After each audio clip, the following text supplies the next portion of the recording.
আজ সকালেই আমরা সাউথ আইসল্যান্ড থেকে রেকিয়াভিক শহরে এসেছি। গাড়িটা সময় মতো ড্রপও করে দিয়েছি। এবার একটু রেস্ট নিয়ে লাঞ্চ করে এখন আমরা ওয়েল ওয়াচিংয়ের ট্যুরে যাচ্ছি। রেকিয়াভিক আইসল্যান্ডের রাজধানী শহর। আইসল্যান্ড এত বড় দেশ হলে কি হবে, এখানের জনসংখ্যা মাত্র 4 লাখ, আর তার মধ্যে সবথেকে বেশি লোকজন এই শহরেই থাকে। এই যে এইটা হচ্ছে সেই পপুলার স্ট্রিটটা। হেঁটে হেঁটে এখন আমরা হারবারের দিকে যাচ্ছি। একটা বড় ফেরিতে করে আমাদের নিয়ে যাবে মাঝ সমুদ্রে। তিমি মাছ তো আমাদের জন্য আর পাড়ে আসবে না, ওদের দেখতে হলে আমাদেরকেই ওদের কাছে যেতে হবে। টিকিটগুলো অনলাইনেই কেটে নিয়েছিলাম গেট ইওর গাইড থেকে। পার পার্সন টিকিট কস্ট পড়েছিল 69 ইউরো, যেটা ভারতীয় টাকায় প্রায় 6700 টাকা মতো। আর গেট ইওর গাইড থেকে টিকিট কাটলে একটা অ্যাডভান্টেজ আছে, যেমন আমাদের এই ট্যুরটা দুপুর 1টায় ছিল, আমরা টাইমটা চেঞ্জ করে বিকেল 4টেয় করেছি, কিন্তু এদের ওয়েবসাইট থেকে টিকিট কাটলে এটা করা যেত না। এই ফেরিটাতে করেই আমরা আজকে ট্যুরে যাব। বোটটা দেখতে কিন্তু বেশ সুন্দর, একদম পার্সোনাল ইয়াটের মতো। সময় মতো টিকিট চেক করে আমরা উঠে পড়লাম। এটাতে 3টে ফ্লোর আছে, আর আমরা একদম চলে গেলাম টপ ফ্লোরে। আজকের দিনটাও বেশ রোদ ঝলমলে, কিন্তু ঠান্ডাও কম না। এখন টেম্পারেচার 7-8 ডিগ্রির মতো হবে, আর সাথে প্রচণ্ড হাওয়া দিচ্ছে। আমাদের সাথে ওই আরেকটা বোটও যাচ্ছে, ওটা অন্য কোনো এজেন্সির হবে। এখানে বিভিন্ন রকমের ওয়েল ওয়াচিং ট্যুর হয়। ফেরিটা একটু চলতে শুরু করতেই ঝড়ের বেগে হাওয়াতে একদম কেঁপে উঠলাম। মোটা মোটা জ্যাকেট পরে আছি ঠান্ডার হাত থেকে বাঁচার জন্য, তবু যেন মানতেই চাইছে না এই ঠান্ডা হাওয়া। এইভাবে প্রায় 1 ঘন্টা সময় পার করার পর মনে হয় আমরা ওই লোকেশনটা এসে পৌঁছালাম। ট্যুর এজেন্সিগুলো জানে তিমি মাছের অ্যাক্টিভিটি কোন সময় কোথায় হয়। যখন আমরা এক্স্যাক্ট লোকেশানে এলাম, মাইকে অ্যানাউন্স করলো যে তিমি মাছের দেখা পাওয়া যাচ্ছে। এখন আমরা নর্থ আটলান্টিক মহাসাগরের মধ্যে, আর ওই যে অন্য আরেকটা বোট আমাদের একটু আগে যেটা এসেছিল, এখন সমুদ্রের মাঝে দাঁড়িয়ে তিমি খুঁজছে। তিমি মাছ নাকি খুব সুন্দর খেলা দেখায়, কিন্তু পুরোটাই ওদের মুডের উপর ডিপেন্ড করে। ওই যে দূরে আমরা তিমি মাছের দেখা পেয়ে গেছি, মাঝে মাঝে একটু শ্বাস প্রশ্বাস নেওয়ার জন্য উঠছে জলের উপরে, আর সেই জন্য জলটাও হাওয়ার মধ্যে উঠছে। বোটের গাইড বলছিল এখানে নাকি 3টে তিমি মাছ আছে, কিন্তু আজ সকাল থেকে একটাই দেখা যাচ্ছে। শুনে মনটা একটু খারাপই হলো, জানি না বাকি দুটো কোথায় আছে। কিছুক্ষণ পর দেখলাম আমাদের বোটের একদম সামনে এসে ওই যে জলের উপর ভেসে উঠছে একটা তিমি মাছ। দেখে মনে হলো বেশ বড় সাইজেরই হবে। আর এইভাবেই জাহাজের এদিক ওদিক করে তিমি মাছের ছোট্ট ছোট্ট ঝলক দেখতে পেলাম, কিন্তু তারপর যা দেখলাম সত্যি মোস্ট আইকনিক।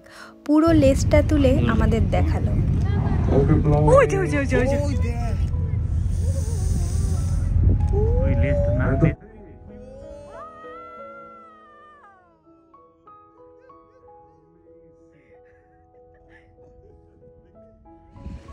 এখন আর দেখা যাচ্ছে না, কোথায় যে চলে গেল।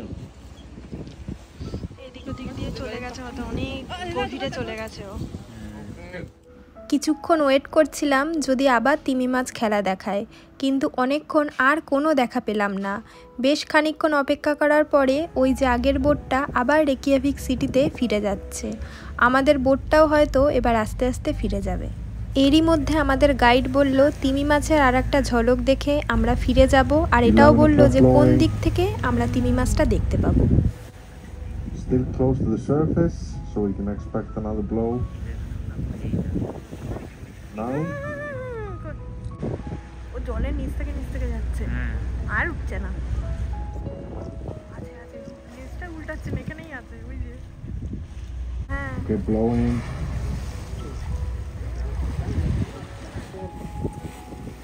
Very good time now. দেখতেও পাচ্ছি না ওর নিচে। Okay, very close to the bottom. What a drop. Few meters. এখানেই আছে, এখানেই আছে।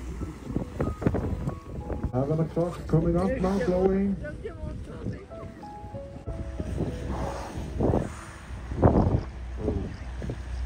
And maybe taste. All right, beautiful. আরও একবার তিমি মাছটা আমাদের লেজ তুলে দেখালো। সত্যি তিমি মাছের এরকম দৃশ্য এর আগে টিভি ডিসকভারি চ্যানেলে অনেক দেখেছি, আজ নিজের চোখে দেখলাম, সত্যি এক দারুণ অনুভূতি। এবার মনে হয় আমরা চলে যাচ্ছি। দেখা হয়ে গেছে, দেখা দিয়ে দিয়েছে, অনেকক্ষণ এদিক ওদিক ঘুরেছে, এবার চলে যাচ্ছে। ওয়েল ট্যুরের এই জার্নিটা আমরা সবাই মিলে সত্যি খুব এনজয় করলাম। এবার আমাদের বোটটা টান করিয়ে রেকিয়াভিক সিটির দিকে রওনা দিল। এত রোদ দেখে বোঝা যাচ্ছিল না, কিন্তু এখন বাজে সন্ধ্যে 6টা।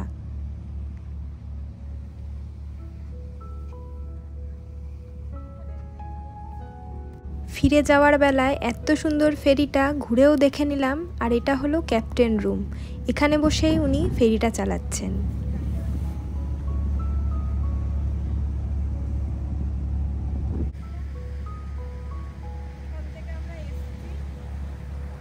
ফেরিটা বেশ ভালোই স্পিডে চলছে। আসার সময় তো আমরা উপরটায় বসেছিলাম তিমি মাছ দেখার জন্য, কিন্তু ফিরে যাওয়ার সময় আর উপরে বসবো না, এখন যাব নিচে। নিচে একটা ইনডোর স্পেস আছে, খুব সুন্দর কাঠের ডিজাইন করা। এখানে আছে একটা ছোট্ট রিসেপশন কাম কাউন্টার, এখানে কফি, কোল্ড ড্রিঙ্কস আরও টুকটাক খাবার দাবার পাওয়া যায়। আর এই জায়গাটা কিন্তু বেশ গরম আর কোজি, এখানে একটা হিটারও চলছে, তাই বেশ গরম গরম ভাবও আছে। অনেকক্ষণ আমরা ঠান্ডা হাওয়ার মধ্যে ছিলাম, তাই এখানে গরমের কাছে এসে বেশ ভালোই লাগছে। আমরা যেভাবে 1 ঘন্টা ধরে গিয়েছিলাম সেইভাবেই এখন ফিরে যাচ্ছি। আর ওই যে দূরে রেকিয়াভিক সিটিও দেখা যাচ্ছে। জলের মধ্যে দিয়ে কোনো সিটি দেখতে দারুণ লাগে। ঠিক সময় মতো আমরা হারবারে ফিরে এলাম। আমাদেরটাই আজকের লাস্ট ট্যুর ছিল, কেননা এখন বাজে সন্ধ্যা 7টা, খুব একটা লোকজন এই জায়গাতে আর দেখা যাচ্ছে না। আইসল্যান্ডের সি ফুড শুনেছি খুব ফেমাস, এখানে একটা ভালো ক্যাফেও ছিল। প্রথমে আমরা ওখানেই গেছিলাম, ওখান থেকে বলল এখন ক্লোজিং টাইম হয়ে গেছে, তাই নতুন আর কোনো অর্ডার নেবে না।